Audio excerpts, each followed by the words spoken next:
hidup kami, Engkau tetap menjadi panutan dan pola hidup kami. Biar sepanjang hidup kami, pribadi-Mu Tuhan Yesus tidak akan tergantikan oleh apapun dan siapapun.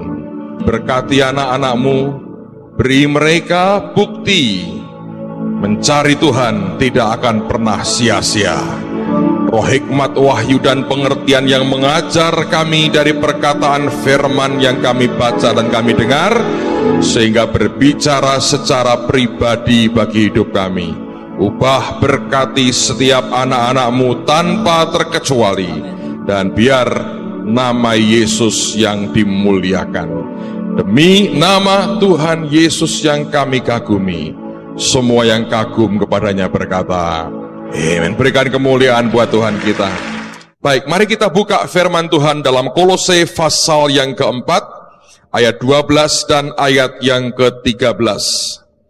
Kolose pasal yang keempat, ayat yang ke-12 dan ayat yang ke-13. Ada satu rahasia firman Tuhan yang sangat penting sekali, yang saya percaya Tuhan ingin kita semua mengerti dan menghidupinya. Surat Kolose pasal 4 ayat yang ke-12 dan ayat yang ke-13. Alkitab berkata, salam dari Epafras kepada kamu, ia seorang dari antaramu, hamba Kristus Yesus, yang selalu bergumul dalam doanya untuk kamu. Kalau kita berhenti di sini, tolong perhatikan bahwa seringkali kita bisa, atau setiap kali kita menaikkan doa. Kalau kita mau jujur berkata, ada doa-doa yang dengan ringan kita sampaikan ke Tuhan, ya kan? Kalau Anda makan, Tuhan berkati makanan ini, dan sebagainya, dan sebagainya. Dan lucu sekali, kami kalau di rumah, doa makan itu singkat sekali. Waktu ke Amerika, kami kumpul dengan seorang hamba Tuhan lain, yang kebetulan juga pas di sana. Lalu ketika makan, beliau yang memimpin doa. Nah, doanya panjang sekali, para janda, fakir miskin, orang-orang tidak mampu, didoakan semua. Anak saya bilang, Papa, doa makan kok ada janda segala katanya. Saya berkata, itu baik untuk mendoakan mereka yang membutuhkan mujizat Tuhan untuk bisa makan. So, ada doa-doa yang dengan ringan kita bisa naikkan. Anda mau kerja ya, Anda dengan ringan. Kalau tidak ada masalah ya, Anda menaikkan doa dengan sepertinya itu ringan sekali. Tapi ada doa-doa yang ternyata itu isinya pergumulan. Kata bergumul artinya Anda bertarung secara dekat sekali. Anda bergulat. Ada pergulatan, ada pergumulan dalam doa. Seperti orang bergulat, seperti orang bergumul, yang sangat dekat dengan lawan, dan itu tidak gampang ditaklukkan. Dan itu yang rupanya dinaikkan oleh Epafras ini. Nah, seperti apa doa yang seperti Alkitab berkata, bergumul dalam doanya untuk kamu. Bukan sekali dua kali, tapi dikatakan selalu bergumul dalam doanya untuk kamu. Seperti apa doa yang seperti ini? Dikatakan, supaya kamu berdiri teguh sebagai orang-orang yang garis bawahi dewasa dan yang berkeyakinan penuh dengan segala hal yang garis bawahi lagi dikehendaki Allah. Sebab aku dapat memberi kesaksian tentang dia bahwa ia sangat bersusah payah untuk kamu dan untuk mereka yang di Laodikia dan Hierapolis. Jadi kalau kita perhatikan, hamba Tuhan ini mendoakan jemaat di Kolose. Dan doanya bukan doa yang enteng, doa yang penuh dengan pergulatan, doa yang berat struggle-nya. Untuk apa didoakan? Ini yang membuat beratnya di mana? Yang susah di mana? Dia mendoakan supaya mereka dewasa dalam kehendak Tuhan. Dengan kata lain, orang untuk hidup dalam kehendak Tuhan butuh kedewasaan. Dan ini merupakan sesuatu yang ternyata sukar untuk dicapai. Untuk orang bisa dewasa dalam kehendak Tuhan. Kenapa? Karena seringkali, mengapa dewasa? Mengapa harus dewasa? Karena kalau kita mau melihat dengan seksama, terlalu sering kita melihat yang Tuhan inginkan dalam kehidupan kita tidak sesuai dengan harapan manusia kita. Nah, apa itu kedewasaan? Buat saya simpel sekali. Orang yang dewasa artinya orang yang sedia atau mampu menyesuaikan dirinya dengan keadaan sekitarnya atau hal-hal yang di atasnya. Anak kecil adalah pribadi yang meminta orang lain menyesuaikan diri mereka dengan dia. Saya beri contoh begini. Kalau Anda punya baby, Anda punya anak kecil, jam 2 pagi dia nangis. Dia teriak-teriak. Seluruh rumah akan bangun. Orang tua akan bangun. Mereka berkata, ini jam 2 pagi, waktunya tidur. Tapi si anak nangis. Si anak ini menuntut orang tuanya menyesuaikan diri mereka dengan si bayi ini. Iya kan saudara? Karena dia belum dewasa. Tapi ketika orang sudah mulai beranjak dewasa, maka dia mulai bisa menyesuaikan dirinya dengan sekitarnya. Dia menyesuaikan dirinya dengan orang tuanya, dengan mereka yang di atasnya. Dia mau menyesuaikan dirinya. Dewasa dalam Tuhan artinya bukan lagi kita meminta Tuhan menyesuaikan diri Tuhan dengan kemauan kita, tapi dewasa artinya kita yang ganti berkata, aku menyesuaikan diriku dengan apa yang Tuhan tetapkan atas kehidupanku. Nah, itu dewasa.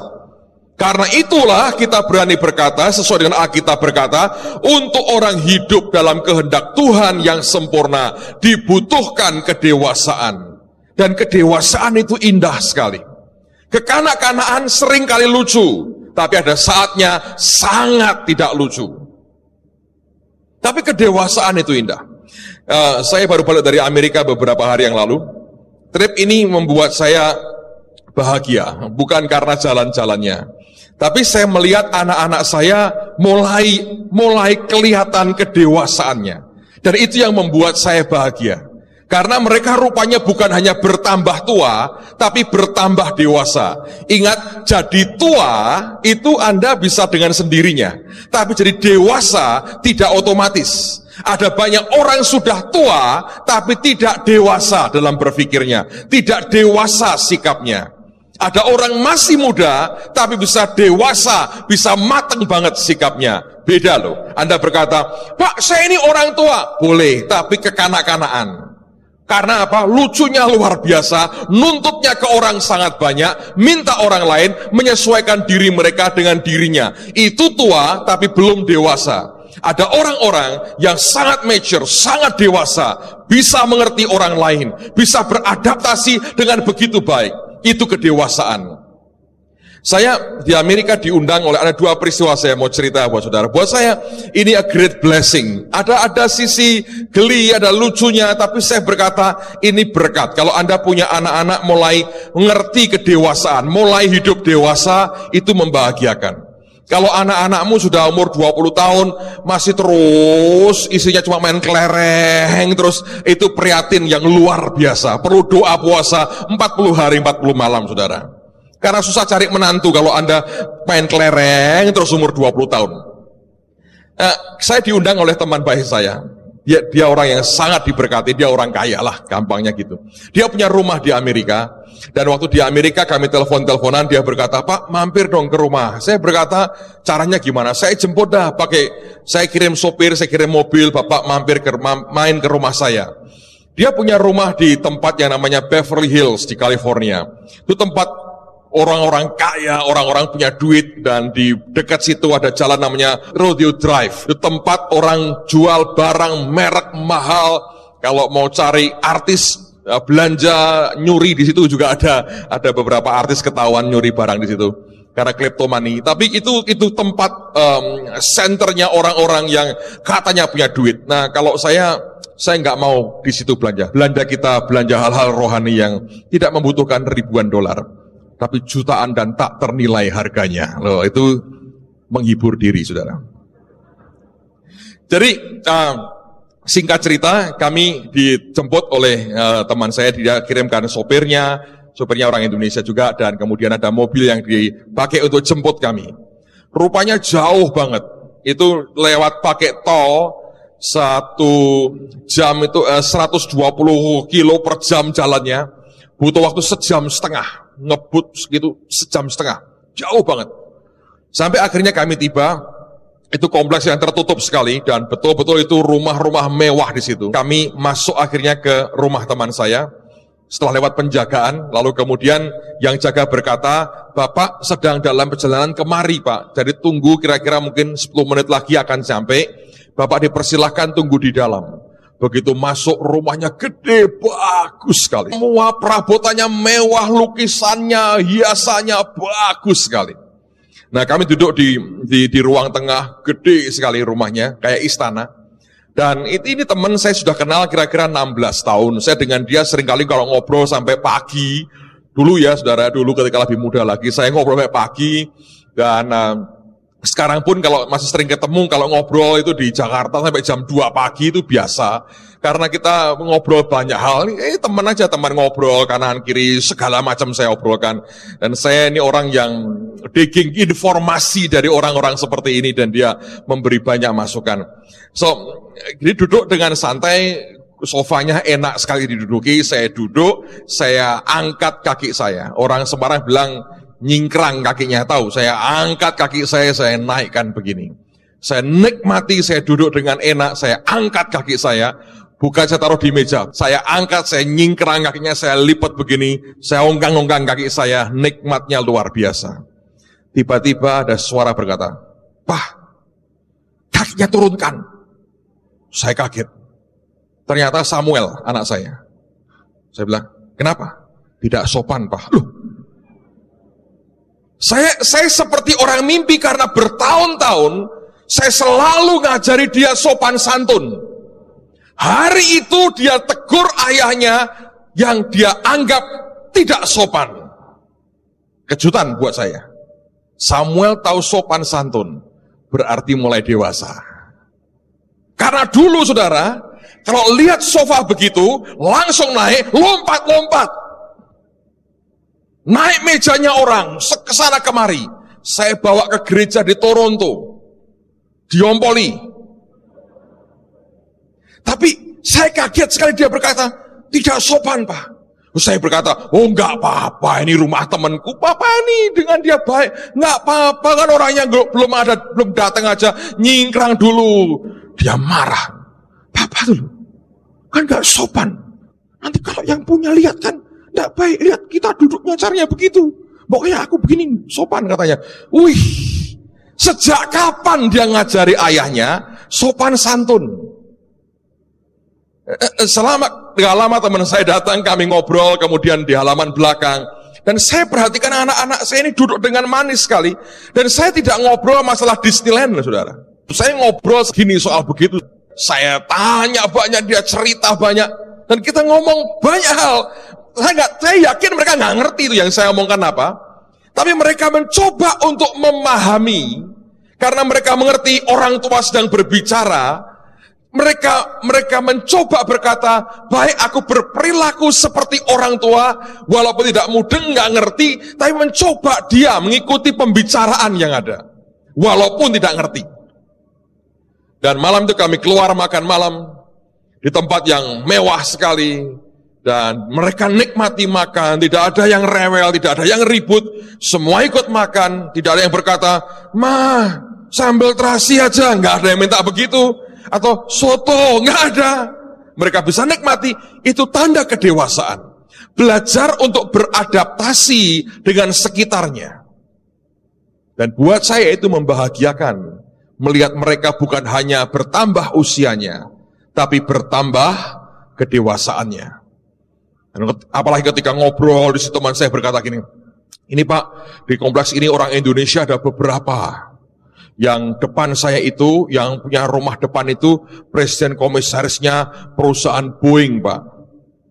Mereka tahu karena saya pernah ajak anak-anak ke pabrik Boeing di Seattle. Anda bisa tur masuk ke sana, lihat bagaimana pabrik itu bekerja membuat pesawat terbang. Lalu kemudian dia berkata, "Sebelah kiri saya ini bendaharanya Partai Demokrat. Presiden Clinton sukanya pesta di sebelah. Yang sebelah kanan ini rumah adiknya Presiden Meksiko. Terus yang ujung sana Pak, itu rumahnya Denzel Washington, bintang film. Sebelahnya lagi, Rambo di situ, Sylvester Stallone." Saya tambahi, "Nekuk sedikit lagi rumahku," kata saya. Anak saya bilang, "Papa tuh malu-maluin." Loh, dengan iman, Nang, saya bilang kata gitu.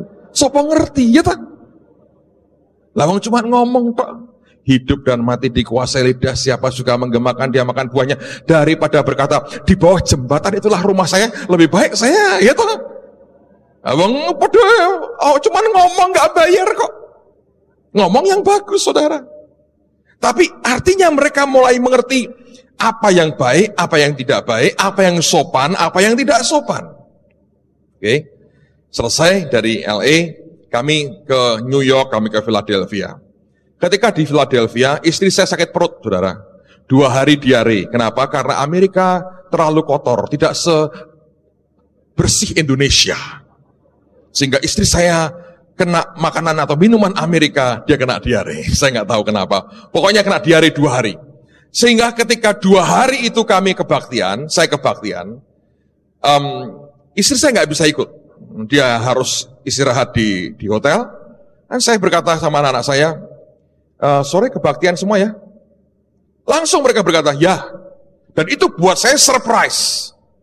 Karena dulu kalau nggak ada maminya, di hotel aja main, nonton TV lah, apalah, main inilah.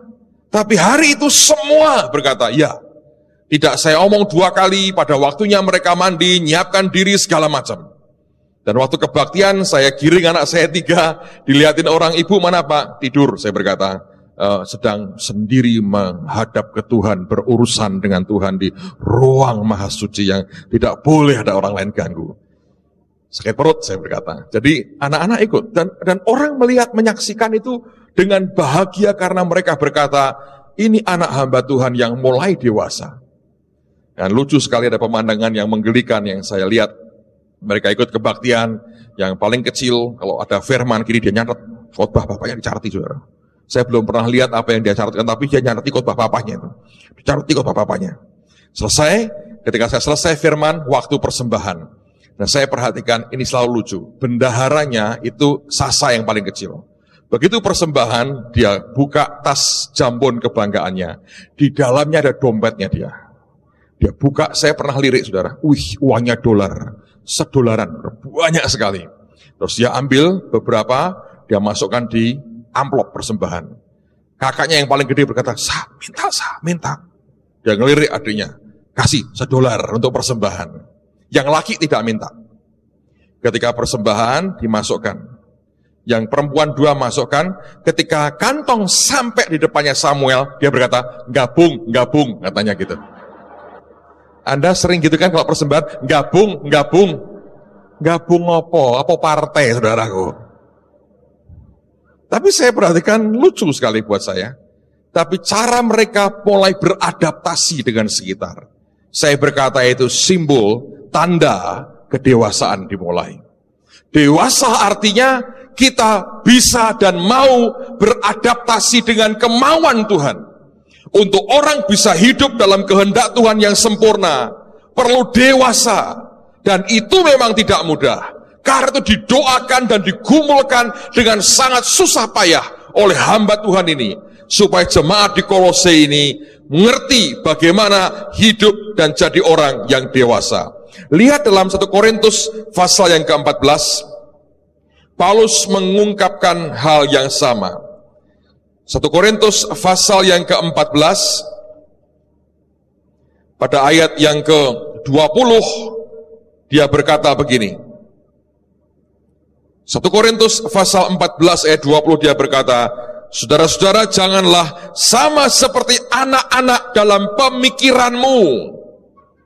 Jadilah anak-anak dalam kejahatan, tetapi orang dewasa dalam pemikiranmu, atau dalam understandingmu, dalam pengertianmu. Jadilah orang dewasa dalam understandingmu. Ada banyak hal yang Tuhan tetapkan dalam kehidupan kita. Otak kita berkata, Tuhan, aku gak bisa ngerti. Kalau kita dewasa, kita berkata, aku mau mengerti Tuhan. Sekalipun aku belum sepenuhnya memahami, tapi aku mau mengerti. Di pasal 13, ayat yang ke-11, Paulus mengatakan hal yang senada.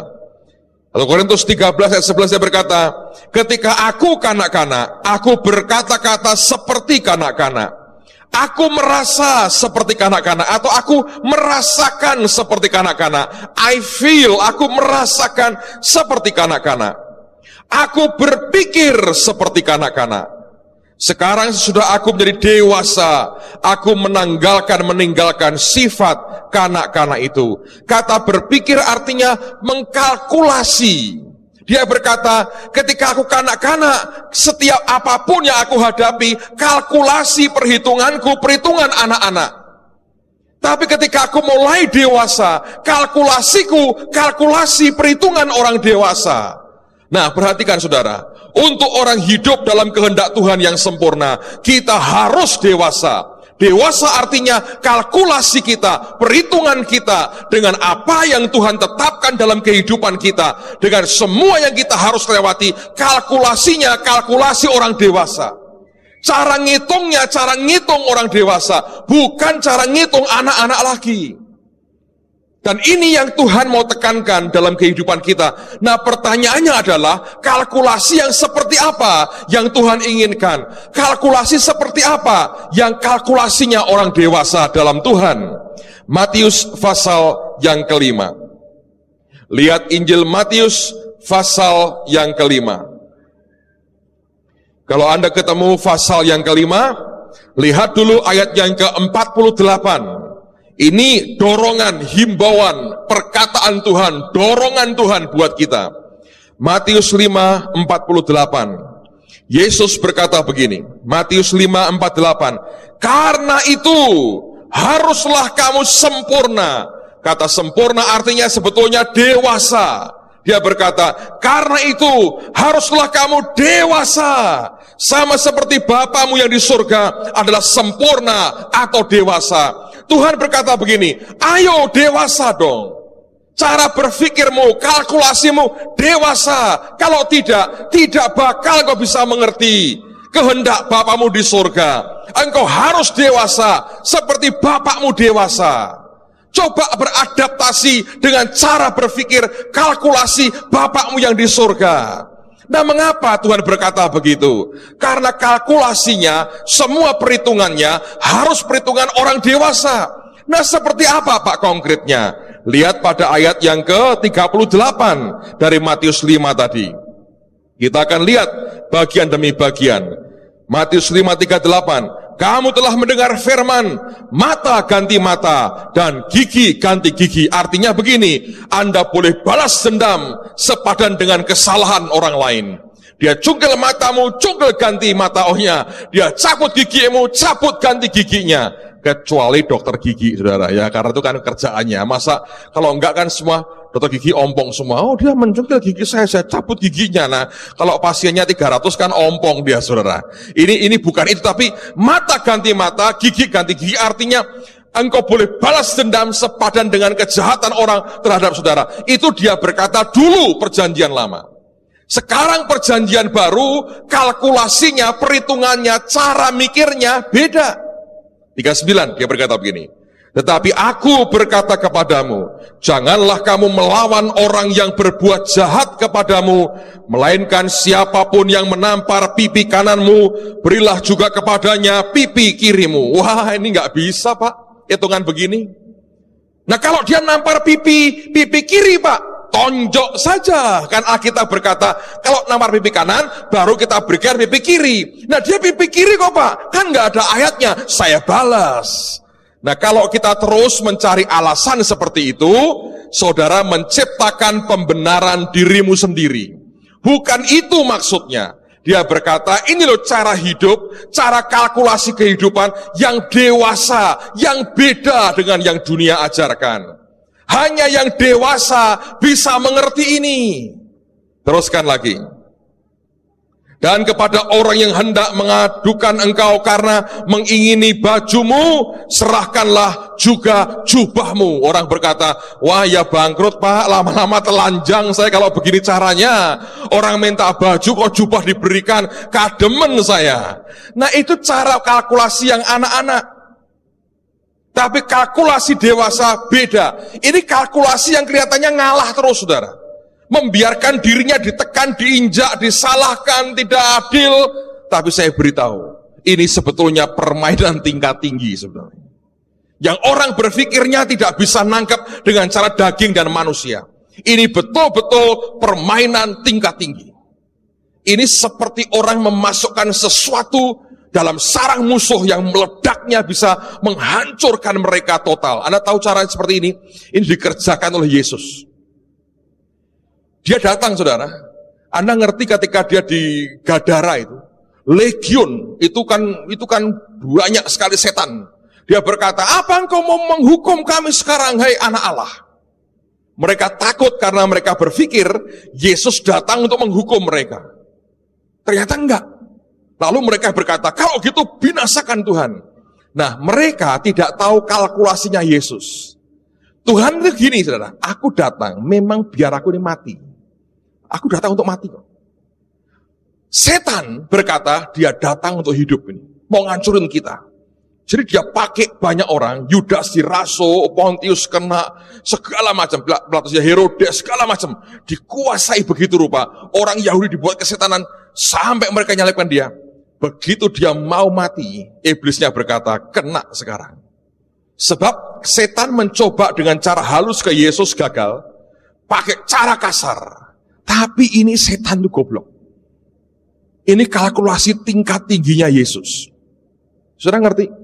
Dia taruh dirinya sebagai bom waktu yang masuk ke sarang musuh. Dengan dimatikan dia, karena dia lahir sebagai manusia. Dengan dimatikan, kalau setannya pinter, dibiarno, saudara. Wis, jangan disentuh, biarin, tidak ada penebusan. Tapi kalkulasi ini, dunia nggak bisa mengerti. Setan yang paling licik aja, tidak tahu kalkulasi ini. Makanya kalau anak Tuhan tidak dewasa, tidak ngerti kalkulasinya. Begitu dia mati, neraka bersorak-sorai, tapi hanya sebentar. Itu rohnya, Alkitab berkata, masuk ke dunia orang mati. Dan rohnya bukan roh manusia. Rohnya roh Allah. Ini yang celaka. Karena tadinya roh Allah tidak masuk sampai ke dasar neraka. Tapi karena ini rohnya dari tubuh manusia, ketika mati, itu dibawa, diseret, dihisap masuk. Seperti orang, sebetulnya Anda tahu, memasukkan virus ke komputermu. Ngerti saudara? Itu dimasukkan. Begitu masuk, Anda tidak berdaya. Dia masuk sampai ke tempatnya setan. Baru kemudian ketika Lucifer sedang pesta, Yesus pencet belnya, ting tong, keluar kaget ya. Ada tamu bos, siapa? Yesus. Kok sampai di sini katanya? Kan sudah mati, justru karena mati nyampe ke sini katanya. Ngapain? Mampir katanya. Ikut pestanya? Enggak, mau ngeremuin kepalamu. Ya. Dirampas kuncinya. Dia masuk, dia buka penjara tempat roh-roh itu, saudara. Ngerti? Terpenjara. Dan dia memberitakan kabar baik. Orang yang dari zaman Nuh mati itu. Terpenjara. Dia berkata, aku juru selamat. Percaya, ikut aku ke Firdaus. Dan itu kenyataan, saudara. Waktu dia keluar dari kubur, orang-orang kudus keluar semua.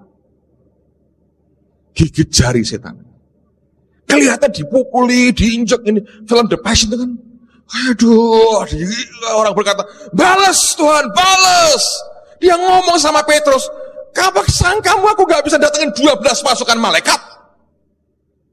Lu goblok banget, ini kalkulasi tingkat tinggi. Lu diem aja, pakai pedang segala, buat apa? Dia berkata. Bukan itu caranya. Tapi ini hanya mereka yang dewasa, yang tahu kalkulasi ini powerful. Ngerti saudara? Ini beda. Ini beda. Kelihatannya blow on banget Pak, cara begini. Iya betul. Tapi ini kalkulasinya luar biasa. Ini main tingkat tinggi saudara. Nggak main gontok-gontokan. Nggak. Anda kalau di dunia politik Anda akan tahu lah. Yang di bawah itu kan rame kan. Apa itu? Supporternya, kampanye kepruk-keprukan, balang-balangan waktu. Yang di atas itu tingkat tinggi. Cuma senyum, rangkul-rangkulan, makan, ketawa-ketawa, cekikian, lihat berita, diketawain. Rakyat goblok ya, belain kita berantem-berantem. Kita lagi santai ngobrol. Gimana bagi-baginya, gimana enaknya. Lu dapat berapa, gue dapat berapa. Gila saudara, yang di bawah itu mainnya, emosinya meledak sampai mati. Mereka ketawa-ketawa yang di atas. Kalau saya boleh pakai istilah yang agak vulgar itu sedikit, saudara. Supaya Anda mengerti, ini permainan tingkat tinggi dalam hidup orang Kristen. Ini beda dengan cara berpikir manusia pada umumnya. Teruskan lagi. Ayat yang ke-41. Dan siapapun yang memaksa engkau berjalan sejauh 1 mil, berjalanlah bersama dia sejauh 2 mil. Anda berkata, ini kakiku kan rontok, Pak. Enggak, rontoknya bareng sama dia kok.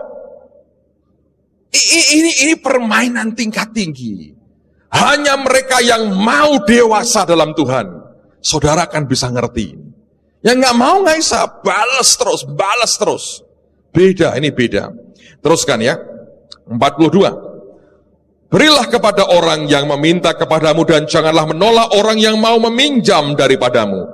Kamu telah mendengar firman, kasihlah sama manusia dan bencilah musuhmu. Tetapi aku berkata kepadamu, kasihilah musuhmu dan berdoalah bagi mereka yang menganiaya kamu.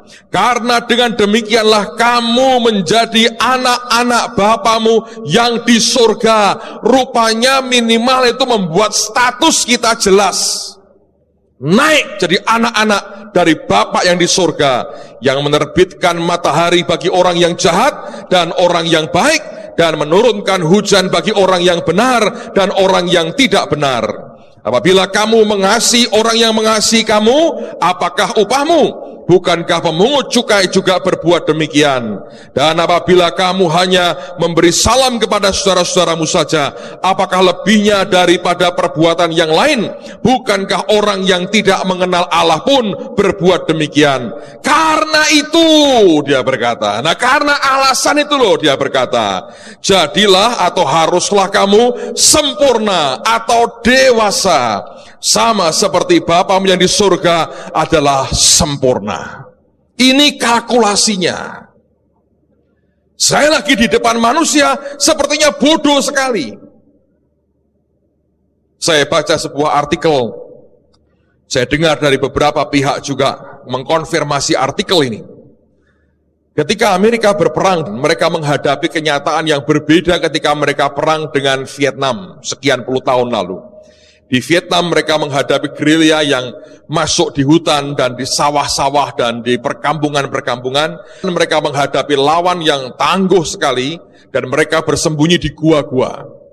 Nah, pada waktu itu Amerika ingin supaya mendapatkan dokumen sebanyak-banyaknya. Nah, musuh membawa semua yang mereka tahu dan semua dokumennya di dalam gua. Sehingga kalau dibom itu gua, di samping kuat dan dalam sekali, kalau itu rubuh, maka semua yang di dalamnya akan musnah. Tidak mungkin digali untuk mendapatkan apa yang pihak Amerika inginkan. Jadi bagaimana caranya bisa masuk ke gua tanpa dibunuh musuh? Sedangkan mendekati saja beratnya luar biasa medannya, dan pertahanan mereka sangat luar biasa. Sampai kemudian mereka keluarkan sebuah bom yang mereka coba temukan dan mereka dapatkan bom ini. Dan perang tidak pernah baik, perang selalu jahat, perang selalu menyakitkan dan mengorbankan nyawa banyak orang.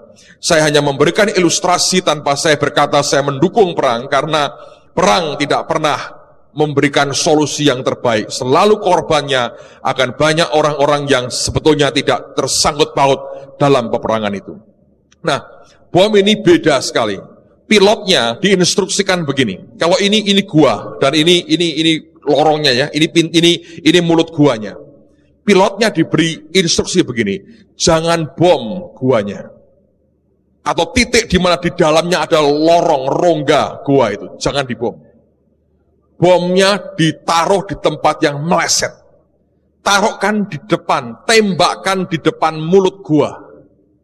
Pilot berkata, komandan ini goblok sekali. Kalau ngebom sini nih tengah-tengah, bam, kolaps mereka.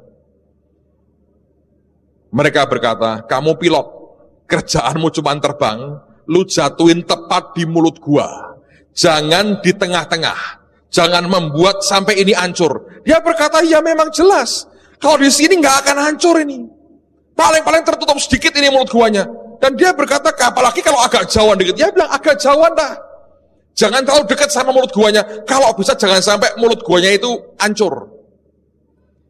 Ya karena ini anak buah, tidak ada pilihan lain kecuali harus mengikuti kemauan komandannya. Hanya mereka tidak tahu, ini game permainan perang tingkat tinggi.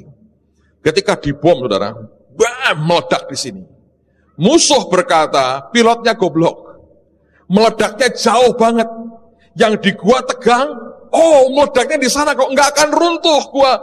Mereka pada waktu bam pertama, detik pertama mereka teriak, mereka berkata kurang latihan pilotnya. Sebab mereka mengebomnya meleset. Cuman mereka tidak tahu, ini permainan teknologi tingkat tinggi. Anda tahu yang dibuat, saudara? Itu bom mengerikan sekali. Diledakkan sedikit jauh dari mulut gua. Ketika meledak, saya nggak tahu dari bahan apa. Anda yang tahu kimia akan mestinya ngerti. Ketika meledak ini, efeknya bukan hanya ledakannya mungkin nggak terlalu kenceng sekali. Tapi efeknya adalah nyedot oksigen, radius sekian ribu meter sekitarnya, itu oksigen disedot habis cukup lama. Sehingga ketika diledakkan di mulut gua, bom meledak, saudara. Itu oksigen di dalam gua disedot. Orang di dalam itu, tanpa kena ledakan, kecekik. Karena oksigen hilang sekian menit, mati. Anda bisa bayangin, begitu selesai diledakkan mulut guanya, tentaranya masuk ke dalam tanpa perlawanan, sudah mayat semua, mati kecekik, kehabisan oksigen. Mereka dapat senjata, dapat dokumen, dapat segala macam yang mereka inginkan utuh. Saya tidak berkata, wah mari kita kagumi ini, itu senjata pembunuh dan tetap ada banyak korban dan keluarga-keluarga meratapi anggota keluarganya yang mati. Tapi saya hanya mau memberikan ilustrasi bahwa ada jenis-jenis tingkat pemikiran yang seringkali orang kebanyakan tidak bisa ngerti. Dalam hal rohani, ada kalkulasi-kalkulasi rohani yang hanya mereka yang dewasa yang bisa memahami ini. Saya pernah cerita dengan saudara, saya pernah diajak makan teman saya, dan kemudian saya diajak, Pak, ini ada melon Jepang yang ini enak sekali, manis sekali. Ketika dikeluarkan, itu ternyata kulitnya transparan. Anda pernah lihat melon yang transparan? Itu melon Jepang, transparan, bening sekali. Rasanya manisnya luar biasa, mahalnya juga minta ampun, saudara. Ternyata mereka itu kalau nanam melon seperti itu beda kalkulasinya dengan kita. Kalau kita nanam pohon melon, harapannya setiap pohon buahnya sebanyak-banyaknya. Kalau perlu habis berbuah ambruk, brek, begitu kita baru puas. Wah, buahnya banyak, dijual, duitnya bisa banyak. Kalau di Jepang enggak begitu. Itu ditanam ya, pohonnya keluar. Ketika mulai berbuah, ahlinya akan lihat buah terbaik mana, diberi tanda. Sisanya dipotong, dibuang. Setiap muncul buah lain, potong, buang, potong, buang, potong, buang. Tinggal disisakan satu buah ini. Kekuatan dari pohon itu, sarinya, semua tertumpah pada satu buah ini. Dan ketika dipetik, transparan, bagus sekali. Dan harganya lebih mahal dari melon kebanyakan. Diterbangkan ke Indonesia dengan Japan Airlines, saudara, melewati akan berbagai negara dan samudra sampai ke Jakarta dan berakhir di perut saya. Mahal banget. Dan saking mahal dan saking enaknya, hari ini Anda semua mendengar ceritanya. Tapi melon-melon yang lain tidak pernah ada cerita yang keluar dari situ. Kecuali beberapa orang makan, keselak dan batuk-batuk karenanya. So kalkulasinya berbeda. Orang berkata, jangan dipotong. Mereka berkata, kamu tidak mengerti kalkulasi kami. Kedewasaan itu punya kalkulasi perhitungan yang berbeda dengan anak-anak. Kedewasaan dalam Tuhan membuat kita punya kalkulasi yang berbeda dengan dunia pikirkan. Dan itu yang membuat kita bisa hidup dalam kehendak Tuhan yang sempurna. 1 Petrus pasal yang kedua. 1 Petrus pasal yang kedua. 1 Petrus pasal 2. Lihat pada ayat yang ke-19. 1 Petrus pasal 2, 19. Alkitab berkata, sebab adalah kasih karunia jika seorang karena sadar akan kehendak Allah. Saya ulang lagi ya. Sebab adalah kasih karunia, jika seorang karena sadar akan kehendak Allah, menanggung penderitaan yang tidak harus ia tanggung. Gini saudara, hidup kita ini punya pilihan-pilihan. Oke ya, Anda mengerti ada pilihan yang engkau tahu ini kehendak Tuhan buat hidupku, tapi engkau sadar, kalau aku pilih ini, ada tidak enaknya. Tapi aku tahu ini kehendak Tuhan. Aku berhak pilih yang lain. Lebih enak, lebih enteng, lebih ringan, tapi aku tahu ini bukan kehendak Tuhan yang sempurna. Lalu engkau sadar, ini kehendak Tuhan. Sekalipun gak enak, ini kehendak Tuhan. Anda memilih itu. Itu kasih karunia. Itu kalkulasinya lain. Itu kedewasaan. Hanya orang yang dewasa yang berkata, walaupun gak enak di awalnya, tapi aku tahu ini kehendak Tuhan. Aku pilih yang ini. Nah, itu dewasa. Saya ulang lagi. Sebab adalah kasih karunia jika seorang karena sadar akan kehendak Allah, menanggung penderitaan yang tidak harus ia tanggung. Tidak harus.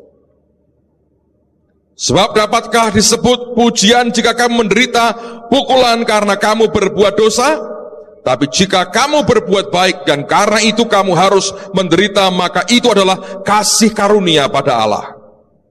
Sebab untuk itulah kamu dipanggil, karena Kristus pun telah menderita untuk kamu dan telah meninggalkan teladan bagimu supaya kamu mengikuti jejaknya. Ia tidak berbuat dosa dan tipu tidak ada dalam mulutnya. Ketika ia dicaci maki, ia tidak membalas dengan mencaci maki. Ketika ia menderita, ia tidak mengancam, tetapi ia menyerahkan kepada Dia yang menghakimi dengan adil. Sejarah gereja, tradisi gereja mencatat akhir dari hidup Rasul Petrus. Roma sedang mengalami aniaya. Kota Roma dibakar oleh kaisarnya sendiri yang bernama Nero. Ketika dia melihat Roma terbakar, dia menyanyi dengan suara sumbangnya, ini kaisar yang gila. Dan kemudian dia berkata, orang Kristen membakar akan kota Roma. Dia cari alasan untuk membinasakan banyak orang Kristen. Tradisi mengatakan, para murid berkata kepada Petrus yang di Roma pada waktu itu, karena Paulus sudah dipenggal kepalanya dan mati, syahid. Mereka berkata, Rasul Petrus, kau tinggalkan saja kota Roma, supaya engkau bisa memimpin gereja. Petrus tidak mau tadinya. Mereka desak Petrus dan berkata, yakinkan dia, kamu harus tinggalkan kota Roma. Dalam tradisi gereja berkata, dia meninggalkan kota Roma, dia jalan keluar. Dan ketika dia keluar dari kota Roma, di tengah jalan bertemu dengan Tuhan Yesus. Tuhan sedang pergi ke arah yang berlawanan dengan Petrus. Petrus meninggalkan Roma dan Yesus akan menuju ke Roma. Dan pada waktu itulah keluar sebuah kalimat yang sangat terkenal dari Petrus kepada Yesus, yang sampai hari ini dikutip oleh banyak orang. Petrus bertanya, Quo vadis Domini? Mau kemana Tuhan? Mau kemana Tuhan? Quo vadis Domini? Dan kemudian Yesus berkata, aku mau ke Roma untuk disalibkan yang kedua kali. Dengan perkataan itu Petrus mengerti, waktunya sudah tiba. Dia harus kembali ke rumah Bapa. Dia berkata, jangan Tuhan, biar aku saja. Dia balikkan badannya, dia kembali ke Roma, ditangkap dan disalibkan. Ketika disalib, Petrus berkata, salibkan aku dengan kepala di bawah, karena aku tidak layak mati sama seperti Tuhanku. Dia disalib dengan kepala di bawah, dan dia mati karena nama Tuhan. Petrus dalam tradisi gereja punya pilihan. Pilihan untuk menderita karena kehendak Allah, atau pilihan menyelamatkan nyawanya. Dia tidak harus. Yesus tidak berkata, kamu harus. Dia berkata, tidak. Aku mau ke Roma untuk disalibkan yang kedua kali. Lalu sadar karena kehendak Allah. Dan dia ambil sebuah jalan yang luar biasa. Dia mati elegan sekali. Dia mati karena nama Tuhan. Saudara sekalian, dalam kehidupan kita, seringkali kita dihadapkan kepada pilihan-pilihan. Ada orang yang berkata, mata ganti mata, gigi ganti gigi. Terjadi pergulatan terus dalam kehidupan kita. Dan kita seringkali berkata bahwa ini hak saya, aku mesti nuntut hak saya. Dan emosi yang meledak-ledak. Tapi apakah itu dari Tuhan? Saya berkata itu hanya tanda kekanak-kanaan. Kedewasaan akan berbicara berbeda. Kalkulasinya akan berbeda sekali. Saya berdoa supaya Tuhan memberikan kepada semua kita understanding, kedewasaan. Sehingga kalkulasi kita berbeda. Cara berpikir kita berbeda. Sikap kita berbeda. Saya punya pengalaman yang buat saya menarik sekali. Trip saya ke Amerika kali ini. Kami terbang dari Jakarta ke Taipei, dari Taipei ke Los Angeles. Pulang kami dari New York kami ke Taipei, dari Taipei kami ke Jakarta. Saya beli tiket ekonomi, dan karena saya sering pergi, saya bisa upgrade, saya bisa naikkan kelas saya, tanpa saya bayar kelas bisnis untuk tiket saya. Nah, bahkan anak-anak semua bisa naik bisnis. Ketika sampai di Jakarta, pihak penerbangan berkata begini, saya nggak tahu sampai sekarang yang salah di mana. Saya benar-benar tidak tahu, karena masih orang ribut sendiri. Ternyata mereka berkata begini, Pak, yang anak-anak oke bisa naik bisnis dari Jakarta ke Amerika pulang balik, Bapak dan Ibu Jakarta Taipei tidak bisa. Dan Taipei Jakarta tidak bisa. Saya bilang nggak mungkin. Saya diberitahu sudah oke semua. Ribut tuh saudara. Saya ngotot terus. Terakhir saya berkata begini. Anak saya 3 ini masih underage semua. Apakah penerbangan tanggung jawab dengan anak-anak saya? Kalau memaksa kami dipisah. Karena saya mengatakan aku merasa tidak salah. Dari awal berangkat sudah dikonfirmasi katanya oke.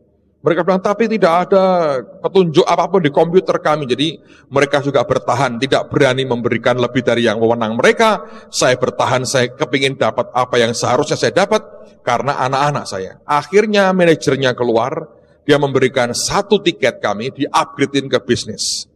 Singkat cerita, saya bilang, sudahlah pokoknya berangkat. Memang pada akhirnya waktu pulang, semua diberesin sehingga sampai Jakarta, semua upgrade seperti yang kami harapkan. Nah, saya ngomong sama istri saya, kamu temenin anak-anak di bisnis, saya duduk di ekonomi aja nggak apa-apa. Kan Jakarta Taipei, ntar Taipei Amerika kan kita sama-sama. Jadi saya ngalah, saya di belakang. Nah, saya ngalah ini aja dulu saya nggak bisa ngerti, saudara. Saya masih ingat nih, saudara, masih ingat sampai sekarang. Satu hari kami makan sama-sama dengan papi saya, mami saya. Tiba-tiba lauknya kan tinggal sedikit waktu itu. Saya sudah habis. Saya masih lapar. Nasinya masih ada, lauknya habis. Saya masih ingat papi saya berikan lauknya kepada saya. Untuk saya bisa makan tambah lagi. Dulu saya tidak bisa mengerti. Waduh, papi saya ini bodoh. Ini enak kok dikasihkan saya. Tapi saya yang mau. Saya nggak tahu loh. Sekarang sering kali saya lakukan.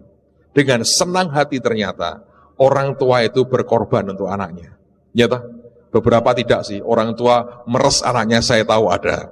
Tapi normalnya orang tua bisa berkorban buat anak, itu kebahagiaan. Sekarang saya ngerti, tanda kedewasaan rupanya saudara. Ya, saya harap Anda mengerti juga. Nah, saya minta mereka sana, saya di belakang aja. Rupanya Tuhan baik sekali dan tentu baik sekali. Sebelah saya kosong, jadi saya angkat ke atas sekat 2 kursi itu sehingga longgar juga buat saya. So kami terbang. Kira-kira pertengahan terbang itu, badan saya itu gak enak, saudara. Bisa kayak orang limbung. Terus seperti berkunang-kunang mata saya. Kayak orang mau pingsan. Loh ini kenapa? Saya gak tahu kok bisa begini. Berangkat sehat, gak tahu kok tahu begini aja. Lalu kemudian saya bilang, waduh kenapa ini? Mau pingsan. Pilihan saya 2. Saya pencet tombol di atas supaya pramugari datang. Kalau dia datang, akibatnya bisa macam-macam tuh. Kalau memang dekat ke Taipei, saya akan berakhir di rumah sakit di Taiwan. Kalau dekat Jakarta, dibalikkan saya end up di rumah sakit di Jakarta, tidak sampai ke Amerika. Betul-betul mau pingsan, saya udah nggak tahan. Waduh, atau saya datang ke keluarga saya, ngomong ke mereka, saya mesti ngapain? I don't know. Saya bilang, Tuhan, ini kenapa aku nggak tahu. Belakangan saya tahu, serangan kuasa gelap. Karena setelah saya pulang, saya ngebel Pak Yusak, dia bilang, wah itu memang serangan. Jadi saya bilang, Tuhan, aku mesti ngapain sekarang? Minta tolong orang, atau aku harus apa? Dan Tuhan berkata begini, kamu bahasa roh aja. Jadi saya bahasa roh. Saya nggak tahu berapa lama. Sudah nggak tahan, saya nyadar. Gelap, mulai gelap. Waduh, saya nggak tahu lah. Saya bahasa roh. Tiba-tiba, saya tutup mata kan, seperti ada orang di depan saya. Padahal nggak mungkin depan saya kan kursi. Ada orang, dan itu kosong, nggak ada orang di depan saya. Ada seperti orang berdiri di depan saya. Dan saya ngerti itu malaikat. Bukan Tuhan, bukan. Karena ini pengalaman kedua saya pernah alami. Sebelumnya saya pernah alami. Nah, waktu saya ngalami itu, saudara, ketika itu muncul, nggak hanya sekian detik, tiba-tiba itu keluar keringat dingin. Keringatnya keluar. Aneh, tapi ini pengalaman saya belum pernah alami sebelumnya. Ini keringatnya, tapi wajah tengkuk saya sampai ke dada tengah ini. Pinggir enggak, tengah ini. Itu bisa seperti orang kena balsem. Angetnya luar biasa. Kira-kira mungkin 1 atau 2 menit saya enggak ingat. Anget sekali. Terus hilang. Hilang, saya seka keringat saya. Sehat, saudara. Waras, hilang aja. Semua mau sehat, seger sampai hari ini. Enggak ada apa-apa. Dan ini saya alami kali kedua. Sekian tahun lalu di Surabaya, saya ingat di rumahnya Pak Bernard. Saya masih ingat malamnya khotbah di Full Gospel. Malam pulang, mau tidur. Jam 2, saya kaget. Suhu badan saya naik. Kecapean, panas tinggi sekali. Dulu biasanya kalau sudah begitu, untuk turun normal, butuh waktu berhari-hari. Antibiotik lah segala macam. Saya bilang, Tuhan, aku tidak bawa obat. Bangunkan orang jam 2 pagi, mau ngapain? Saya geletak gitu, saya bahasa roh. Saya pas buka mata saya kaget, itu di depan samping tempat tidur saya, saudara. Itu ada malaikat berdiri, nggak pakai sayap sih, berdiri. Loh, kok malaikat Tuhan? Terus hilang. Begitu itu hilang, saya kepengen buang air kecil, ke kamar mandi saya, buang air kecil, selesai, itu bisa gini, panasnya hilang. Sehat, sempurna. Dan sekarang saya mengerti, saya berdoa, ini apa Tuhan? Dia berkata itu healing angels, itu malaikat kesembuhan. Itu malaikat yang menggoncangkan air kolam Bethesda. Kalau orang masuk, apapun sembuh. Itu seorang hamba Tuhan, saya lupa namanya, di Amerika, sekian puluh tahun lalu. Kalau dia KKR kesembuhan ilahi, saudara. Dia akan terus bicara, dia akan terus nyembah Tuhan. Dia tidak akan khotbah, dia tidak akan mendoakan orang sakit. Sampai kapan? Sampai malaikat itu muncul di hadapannya. Dan kalau healing angels muncul, dia mendoakan orang sakit. Masa banyak itu akan mengalami kesembuhan yang luar biasa. Apa yang saya alami? Base-nya karena kalkulasinya berbeda. Anda mesti punya kalkulasi berbeda. Saya nggak berkata, mari hidup nyeleneh dari orang lain. Bukan. Kita didewasakan dengan kalkulasi yang berbeda. Menunjukkan sebetulnya kita orang dewasa dalam Tuhan. Saya berdoa semua kita akan diberi anugerah dan dibuat jadi dewasa dalam Kristus Yesus. Amen. Tutup Alkitabmu, arahkan hatimu kepada Tuhan. Basuh aku di dalam darah-Mu, anak domba.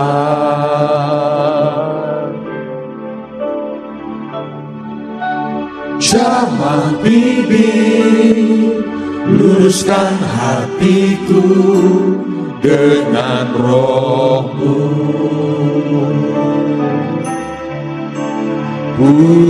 Rindu kemuliaan Tuhan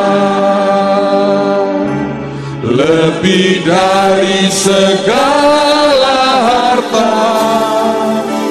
Jadikan ku hamba berkenan kepadamu lebih dari segalanya. Lebih dari segalanya, ku ingin Kau Tuhan. Emas, perak dan permata tiada artinya. Ku ingin lebih dari segalanya, lebih dari segalanya,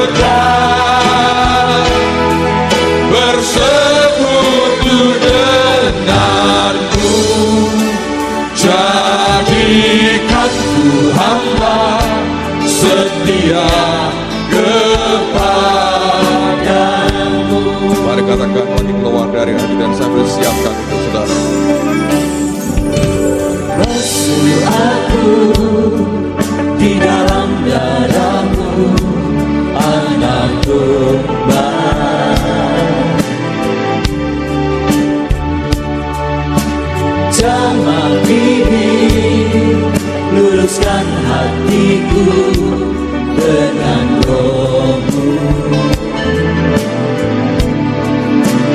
Ku rindu kemuliaan Tuhan lebih dari segala harta. Jadikan ku hamba